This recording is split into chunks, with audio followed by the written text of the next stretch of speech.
Alright, so Ola Aina might be looking at some time on the sideline after picking up an injury in his team's last EPL matchup. He was one of 5 Super Eagles players in action this evening, and it was a tough night for some. Now, before we get into the matches and performances, please make sure to like this video, subscribe to the channel. Thank you very much. So yeah, we're gonna start in Germany, where Bayer Leverkusen had a real tough time. This is the DFB Pokal. They were in the DFB Pokal. I mean, the semifinal of the DFB Pokal. Winner goes to the final, has the opportunity to win the trophy. And everybody kind of expected Bayer Leverkusen to be the team that would win this tournament after taking out Bayern Munich, actually. So once they took out Bayern Munich, it's like, okay, you're gonna be the winners of this competition. And today, that's not what happened. Today, they were knocked out of the competition. 2-1. Armenia Bielefeld. My bad on the pronunciation, but they were the team to do the job. They win the game by 2-1. Both Super Eagles players played. First, we're going to talk about Nathan Tella. Nathan Tella made his return. Of course, he did not come to the Super Eagles camp because of injury. Missed the first match, the first return match. That was in the Bundesliga. Did not play in that one, but came off the bench in the 77th minute of this one right here. Did pick up a yellow card 10 minutes later in the 87th minute. But of course, he's going to work hard, try to do what he can, but try as he might, just wasn't enough in this situation. Then you have Victor Boniface, who, by the way, also picked up a yellow card less than 10 minutes after coming on. He came in at the 53-minute mark, gets a yellow card at the 60-minute mark.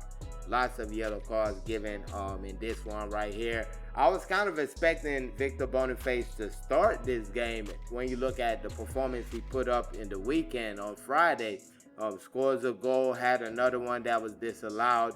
He was working so hard off the ball, kind of had issues making the ball stick to his feet, and kind of was getting pickpocketed a little bit in that game. But take nothing away from the performance. It was a top class performance. One day you're kind of looking like Victor Boniface is back, all the way back. So you would think that he would get a start in this one right here, but he eventually doesn't get that start. They lose the game 2-1. All goals scored in the first half. Try as they might. Of course, you know they call Bayer Leverkusen Leverkusen because of those late goals that they scored.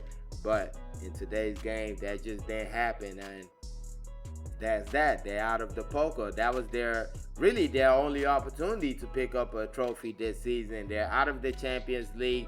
In the Bundesliga, it's close, but not that close. Like, is it maybe 1 or 2 wins, and Bayern Munich has it wrapped up. So I think they'll have to go out of this season without any titles, which is kind of tough when you look at the position they were in. They were in a good position in the Champions League, the Bundesliga, and the Pokal. And now you look up, everything is gone basically. They don't have a chance of getting a trophy anywhere, to keep it real.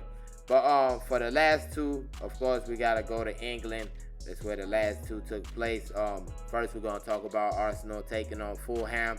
And another surprise, both our Super Eagles players did not start this game. It was kind of a shoe-in every time you look at a Fulham match that you will see Alex Iwobi and you will definitely see Calvin Bassey in the defense. But that's not what happened with this one. Both of them were on the bench. Calvin Bassey actually did not come off the bench in this one. But Alex Iwobi did. 67-minute mark of the game, he came into the match. Before he could really do anything, they went down by 2-0, and that was kind of the nail in the coffin. He actually had the ball, gives it to his teammate, who gives it straight away. Arsenal go on the counter-attack. Saka gets the ball in the back of the net, and Bukayo Saka gets the ball in the back of the net, and 2-0 it is. And that was just about it. They get a goal late on, but that was just consolation at the end of the day. 2-1 was how the match ended. But on to the last one, the final match we're going to be talking about. And that's Nottingham Forest hosting Manchester United.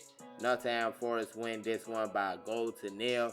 Like I said earlier, Ola Aina picked up an injury in this game right here. The 39-minute mark, he goes down, no contact with an opponent, just by himself. He goes down on the turf, and that for me is even scarier than going down with a hard challenge.